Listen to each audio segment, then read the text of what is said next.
हम अपनी जिंदगी में जब किसी नए काम की शुरुआत करते हैं तो हमसे बहुत सी गलतियां होती है, लेकिन कई बार ऐसा भी होता है कि सब कुछ सही रहता है।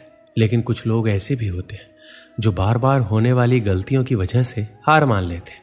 उन्हें ये लगने लगता है कि जिस काम में वो असफल हो रहे हैं वो काम करना उनके वश से बाहर है।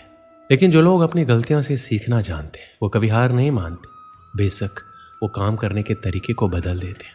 हमें ये बात कभी नहीं भूलनी चाहिए कि किसी भी नए काम की शुरुआत कभी भी आसान नहीं होती और वक्त के साथ साथ हम सब कुछ सीख भी जाते हैं।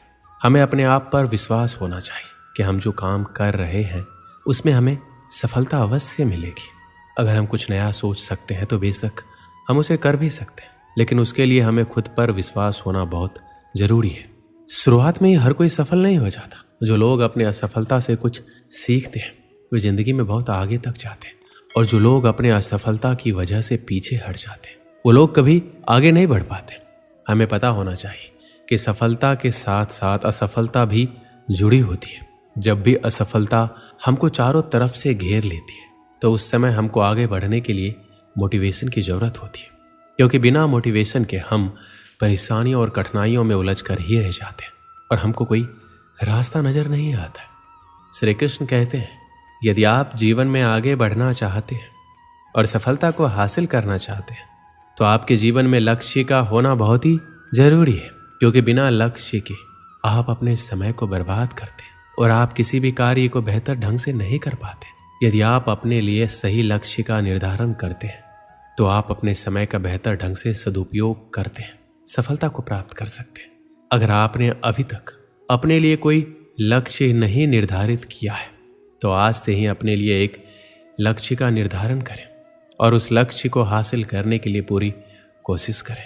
अगर आप अपने लिए बड़े लक्ष्य निर्धारित करते हैं तो उन लक्ष्यों को छोटे छोटे टुकड़ों के अंदर बांट लें और सबसे पहले छोटे लक्ष्य से कार्य करना शुरू करें, और कुछ समय बाद आप देखेंगे आप बड़े बड़े लक्ष्यों को भी आसानी से प्राप्त कर सकते हैं। श्री कृष्ण कहते हैं, यदि आप किसी भी काम को लेकर बहुत ही ज़्यादा चिंतित हैं तो आपके दिमाग में सिर्फ उस कार्य के बारे में ही विचार आते रहते हैं और उसकी वजह से आप सही और गलत फर्क नहीं कर पाते, जिसकी वजह से आपके लिए सही निर्णय लेना काफ़ी मुश्किल हो जाता है और आप उस समय के अंदर अपने लिए कुछ गलत निर्णय ले लेते हैं, जिसकी वजह से आप कभी भी सफलता को हासिल नहीं कर पाते।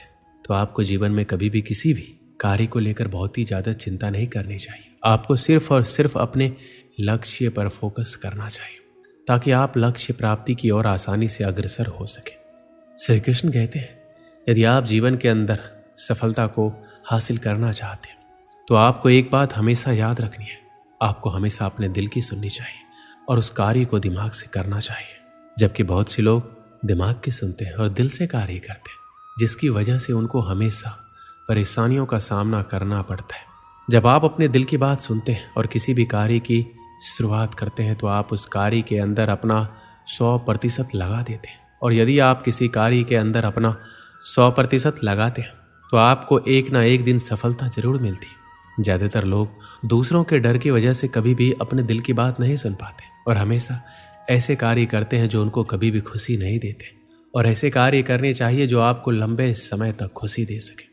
श्री कृष्ण कहते हैं, आप सबके जीवन में बहुत सारे चुनौती होते हैं, लेकिन अगर हम अपने अंदर की शक्ति को जान लें तो हम हर मुश्किल का सामना कर सकते हैं। जीवन एक संघर्ष है जिसमें हार और जीत दोनों होते हैं, लेकिन हार से हार नहीं मानना चाहिए। हमें हमेशा संघर्ष करते रहना चाहिए, हमें खुद पर विश्वास रखना चाहिए और हमेशा अपने लक्ष्य की तरफ बढ़ते रहना चाहिए।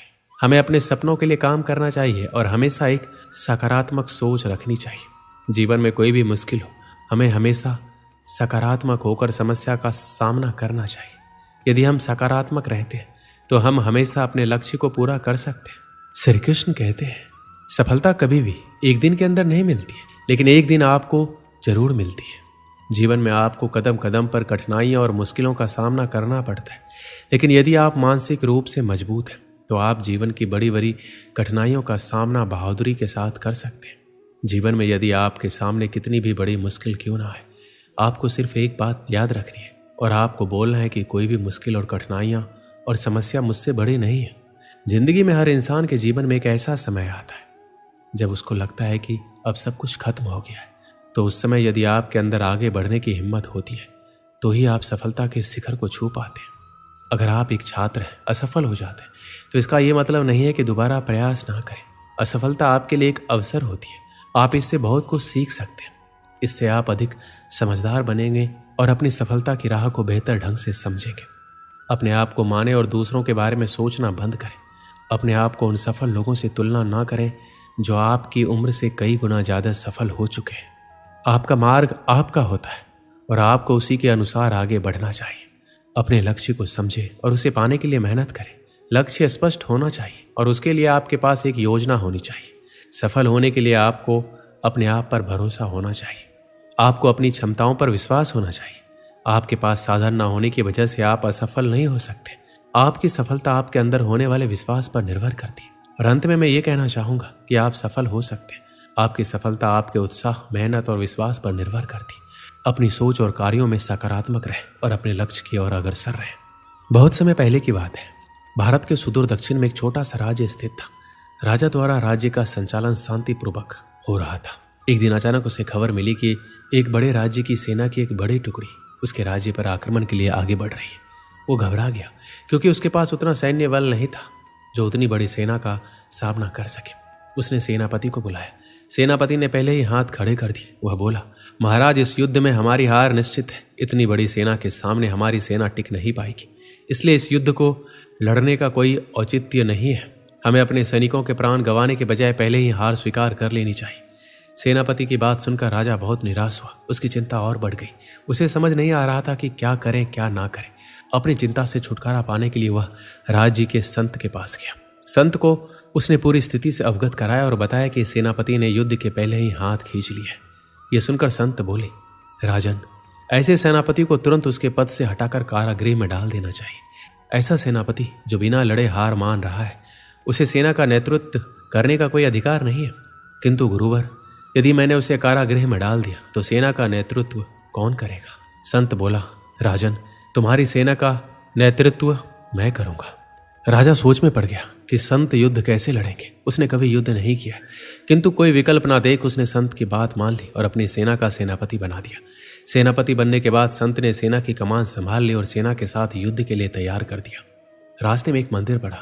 मंदिर के सामने संत ने सेना को रोका और सैनिकों से बोला, यहाँ कुछ देर रुको, मैं मंदिर में जाकर ईश्वर से पूछ कर आता हूँ, हमें युद्ध में विजय प्राप्त होगी या नहीं। ये सुन सैनिकों ने चकित होकर पूछा, मंदिर में तो भगवान की पत्थर की मूर्ति है, वह कैसे बोलेगी? इस पर सेना की कमान संभाल रहे संत ने कहा, मैंने अपनी सारी उम्र दैवीय शक्तियों से वार्तालाप किया है, इसलिए मैं ईश्वर से बात कर लूंगा। तुम लोग यही रुककर मेरी प्रतीक्षा करो। ये कहकर संत मंदिर में चले गए। कुछ देर बाद जब वापस लौटे तो सैनिकों ने पूछा, ईश्वर ने क्या कहा? संत ने उत्तर दिया, ईश्वर ने कहा, यदि रात में इस मंदिर में कोई प्रकाश दिखाई पड़े तो हमारी विजय निश्चित है। पूरी सेना रात होने की प्रतीक्षा करने लगी। रात हुई, मंदिर में उन्हें प्रकाश दिखाई पड़ा। यह देख सेना खुशी से झूम उठी। उन्हें विश्वास हो गया कि अब वो युद्ध जीत लेंगे। उनका मनोबल बढ़ गया और वो जीत के मंसूबे से युद्ध के मैदान में पहुंचे। युद्ध 21 दिन चला। सेना जी जान से लड़ी, फलस्वरूप उनकी विजय हुई।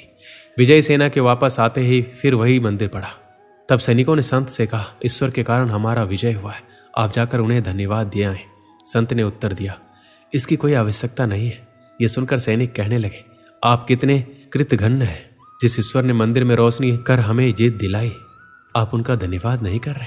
तब संत ने कहा, उस रात मंदिर से आने वाली रोशनी एक दिए की थी और वो दिया मैं यहाँ जलाकर लाया था। दिन में तो वो रोशनी दिखाई नहीं पड़ी, किंतु रात होते ही दिखाई देने लगी। दिए की रोशनी देखकर तुम सबने मेरी बात पर विश्वास कर लिया और युद्ध में विजय हमारी हुई। इस तरह तुम सबका मनोबल बढ़ गया था और तुम जीत के विश्वास के साथ युद्ध में गए और असंभव लगने वाली विजय तुमने प्राप्त की। इस कहानी से हमें क्या सीख मिलती है?